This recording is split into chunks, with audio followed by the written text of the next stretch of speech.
Magandang tanghali po sa ating tagapamahalang hukom Magandang hapon din po. at sa atin pong Ginoong Pangulo. Nais ko lamang po magbigay ng isang maiksing manifesto. The gentleman has 2 minutes. Maraming salamat po. A'udhu billahi minasyaitanir rajim. Bismillahirrahmanirrahim.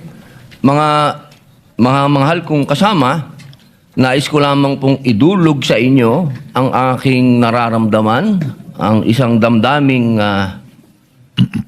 masasabi ko pong nagtatanong sapagkat ang mga nangyayari po sa ating hukuman sa mga oras na ito, hindi ko po alam kung ito ba ay eksakto lang na nangyayari o ito po ba ay sinasadya.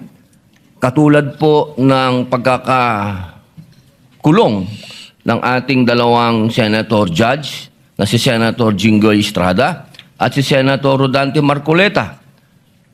At ang kagiyat pong pagdating ng aming mga masasabing galing sa ombudsman, sa akin, at kay Senator Alan Peter Cayetano. At kahapon, pagkatapos pong ng isang araw na mabanggit ang patungkol sa pagpunta ng ating mahal na NBI Director sa Bangkok, at ito po ay kinwestiyon ni Senator Alan Peter Cayetano, kahapon po ay biglang lumabas ang isang pahayag na iniimbestigahan daw po yung patungkol sa pangyayari noong Southeast Asian Games.